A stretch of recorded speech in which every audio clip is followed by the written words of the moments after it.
నమస్తే welcome to sakshieducation.com చిన్నతనంలోనే పెళ్లి మరోవైపు అత్తగారి వేధింపులతో నలిగిపోయేది కష్టాలు భరించలేక ఆత్మహత్య యత్నం కూడా చేసింది అయితే తనకు ఎదురైన సవాళ్లకు కుంగిపోకుండా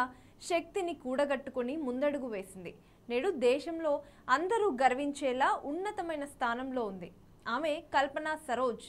చిన్న వ్యాపారం మొదలుపెట్టి అంచెలంచెలుగా ఎదిగి ఈరోజు 100 కోట్ల సామ్రాజ్యానికి అధినేత్రిగా ఉంది ఈ నేపథ్యంలో కల్పన సరోజ్ సక్సెస్ జర్నీ మీకోసం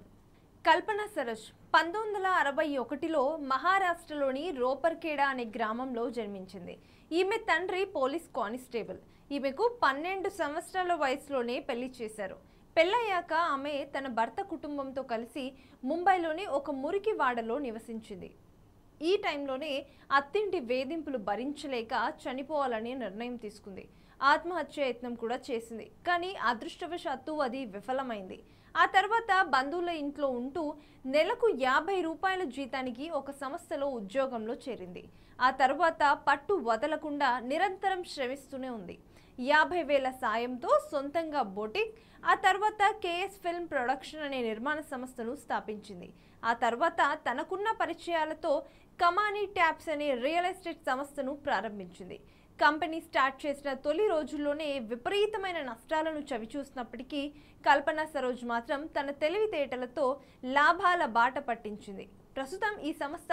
100 కోట్లకు పైగా ఆదాయం తెచ్చిపెడుతుంది అంతేకాకుండా ఈమె Indian Institute of Management Bengaluru board of గవర్నెన్స్లో సభ్యురాలు కూడా ఒకప్పుడు రోజుకు 2 రూపాయలు సంపాదించే స్థాయి నుంచి ఈరోజు 100 మందికి ఉద్యోగాలు కల్పించే స్థాయికి ఎదిగిన కల్పన సరోజ్ ఎంతో మందికి ఆదర్శనీయం ఎన్నో కష్ట నష్టాలు చవిచూసి మిలియనీర్ స్థాయికి చేరి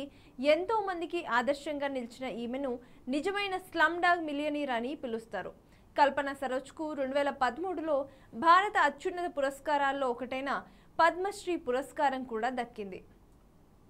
ఇది కల్పన సరోజ్ సక్సెస్ జర్నీ మరో సక్సెస్ జర్నీలో మళ్ళీ కలుద్దాం స్టే ట్యూన్ టు sakshieducation.com